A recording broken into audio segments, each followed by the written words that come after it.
lo que se muestran son curvas epidémicas de algunos de los países que al momento han sido más afectados: España, Italia, Francia, Alemania y Estados Unidos de América. Lo que vemos en todos esos países es lo que se puede esperar de una epidemia de rápida propagación. Es decir, durante un periodo que aproximadamente es de 30 días en promedio, tenemos una transmisión francamente lenta. A partir del primer caso empieza a contarse este periodo y hasta durante 30 días se va encontrando que la suma de casos, pero particularmente los casos que se agregan cada día, se cuentan en menos de decenas, en muy pocos casos, hasta que se llega a un punto que técnicamente le llamamos punto de inflexión, pero que gráficamente, visualmente, todas y todos lo podemos identificar como este punto en donde se dobla la curva epidémica. La curva epidémica es la representación de los casos diarios que se pueden documentar. Se puede ver en todos esos países y en cualquier otro país del mundo que se llega a ese punto importante de inflexión. Finalmente, en la parte baja de la diapositiva, apenas visible, está una línea de puntos gruesos que corresponde a lo que está ocurriendo en México. Todavía no hemos llegado al punto de inflexión.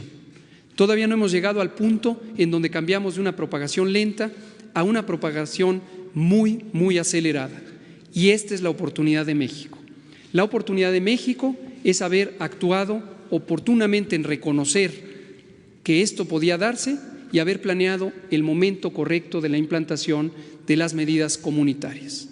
El momento es este y, por lo tanto, queremos declarar formalmente el inicio de la fase 2.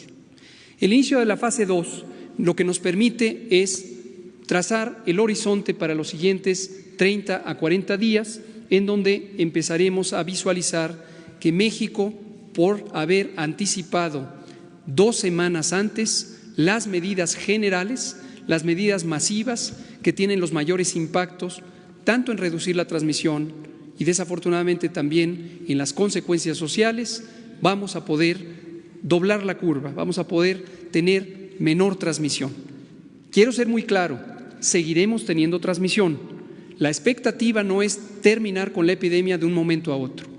También quiero ser claro que el éxito en la reducción de la transmisión, en vez de llevarnos a una epidemia corta, nos va a llevar a una epidemia más larga. Pero esto es importante, porque lo que nos lleva es a administrar el riesgo. Administrar el riesgo, en términos llanos, lo que quiere decir es lograr tener que cada día haya menos casos de los que se pueden atender en la infraestructura de salud del Sistema Nacional de Salud de México. Y por eso es importante que estas medidas de mitigación comunitaria sean tomadas en cuenta. Destaco que en términos de mortalidad, mientras que muy triste y desafortunadamente algunos países ya tienen decenas, centenas o millares, nosotros apenas tenemos 4 muy desafortunadas, pero solo 4 muertes. Italia tiene 5.476 muertes, en España han muerto 1.720 personas, en Francia las defunciones ya se suman en 674, mientras que en Estados Unidos hay 407 decesos atribuibles a COVID. Y por su parte Alemania tiene ya casi 100, tiene 94 personas fallecidas relacionadas con la epidemia. México tiene 4. México encuentra, por lo tanto, el área de oportunidad, la aprovecha y la usa con base en ciencia y con base en los métodos de la salud pública. Vamos a ver qué elementos se definen formalmente a partir del día de hoy y en términos de su soporte legal. En la siguiente diapositiva lo que vemos es a la personaje clave que nos ha permitido comunicar a toda la ciudadanía, a toda la población, adultos, jóvenes, niños, adultos mayores, qué vamos a hacer. La personaje es Susana Distancia. Susana Distancia lo que nos permite es trazar un círculo, un radio de más de 1.5 metros, que es la distancia necesaria para evitar el contagio en forma individual. Si nos mantenemos en una sana distancia, vamos a poder alejarnos de la fuente de propagación, que es la vía respiratoria de aquellas personas infectadas. Esto lo podemos hacer y lo debemos hacer en forma individual, quedándonos en casa, manteniéndonos a sana distancia. Pero también tenemos la Jornada Nacional de Sana Distancia. En la siguiente diapositiva resumimos las intervenciones masivas que la sociedad puede y debe tener para lograr la reducción de la transmisión de este virus. En primer lugar, proteger y cuidar a las personas adultas mayores y otros grupos de mayor riesgo. Como ya hemos dicho, las personas mayores a 65 años tienen un riesgo cada vez más grande conforme tienen mayor edad para complicarse o incluso para morir. Hay que estar muy al pendiente, no solamente ellas mismas, sino también su familia, su comunidad, la sociedad en su conjunto y desde luego el gobierno.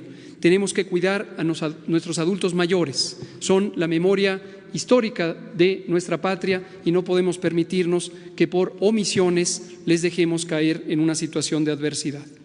Lo segundo es suspender las clases en todo el sistema educativo nacional, esto ya desde ayer, 23 de marzo y hasta el 19 de abril. Aprovechando las 2 semanas de vacaciones ya programadas, agregamos otras 2 y tenemos un mes completo de sana distancia en todo el sistema educativo nacional.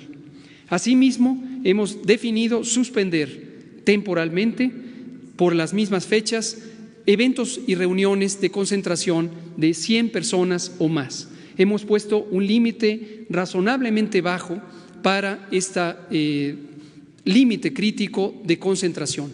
Todas las reuniones privadas, públicas, sociales o gubernamentales deben ser evitadas durante todo ese mes para que se reduzca la propagación. Este es un mecanismo efectivo de prevención para quienes participarían en esas reuniones, pero también para toda la colectividad. Asimismo, suspender temporalmente actividades laborales. ¿Pero cuáles? Aquellas que impliquen la movilización de personas de sus domicilios al trabajo y de regreso o que estén llevando a la movilización en el espacio público. Esto en todos los sectores de la sociedad, el público, el privado y el social. Ahora, aquí es muy importante. Las instituciones, las organizaciones privadas y sociales no pueden parar porque de ellas dependemos todos y todas en este país. La producción de alimentos, la logística básica, los servicios dependen de todas estas organizaciones. Entonces, conjuntamente con esta medida de suspender las actividades laborales que impliquen la movilización o reunión de personas, se ha solicitado que todas las organizaciones, dependencias y entidades pongan en práctica sus planes de continuidad de operaciones para garantizar el funcionamiento y el logro de la misión fundamental de ellas y además los derechos tanto de los trabajadores y las trabajadoras como de las personas usuarias de sus servicios. Por último, pero no menos importante, continuar en una acción más intensiva y dedicada las distintas medidas de higiene básica, higiene pública e higiene individual, el lavado continuo de manos con agua y jabón, y si no hay agua y jabón, con sustancias antisépticas. El proteger el estornudo tapando nariz y boca con el antebrazo, achú. Y también que quien esté con síntomas se quede en casa, se quede en casa toda persona que pudiera tener síntomas y que no tenga riesgo de complicarse, que es la gran mayoría, que se quede en casa por 15 días para que no transmita a otros. Ahora bien, enfatizamos, si se es un adulto mayor, una mujer embarazada o una persona con enfermedades crónicas, en particular diabetes, hipertensión, obesidad y enfermedad pulmonar o cardíaca, así como enfermedad renal o cualquier causa de supresión del sistema inmune, no esperar. Hay que acudir a evaluación médica para prevenir las complicaciones. Por último, y anticipándonos a la siguiente fase, que también vendrá, que es la fase 3, en donde pudiera existir transmisión generalizada, es la fase en donde nuestro Sistema Nacional de Salud va a tener retos importantes. Pero esos retos se pueden solventar si el sistema está organizado, si el sistema mantiene alta la moral. Y aquí quiero aprovechar para agradecer a nombre de todas y todos el dedicado trabajo de todo el personal de salud. Médicas, médicos, enfermeras, enfermeros, psicólogas, psicólogos, el personal de apoyo, trabajadoras sociales, todo el personal que representa el Sistema Nacional de Salud. Es una comunidad valiente, es una comunidad heroica que ha solventado muchísimas adversidades en el día a día y también en etapas críticas como esta. La solidaridad, el compromiso la responsabilidad profesional de todo el personal de salud en este momento es fundamental. No podemos entrar en ninguna clase de discordia o en alguna clase de distanciamiento emocional y distanciamiento de comunicación. Todo el Sistema Nacional de Salud tiene que estar presto y atento para responder a este reto.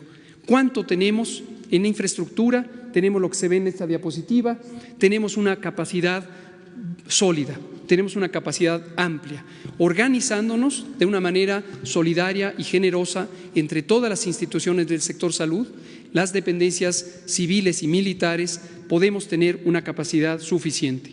Solamente la infraestructura dedicada específicamente a COVID, que no es toda la infraestructura, nos permite tener unidades de terapia intensiva, camas hospitalarias, ventiladores mecánicos, monitores, oxímetros, rayos X portátiles, etcétera, etcétera, todo el equipamiento que cuidadosamente fue seleccionado como relevante para enfrentar a COVID.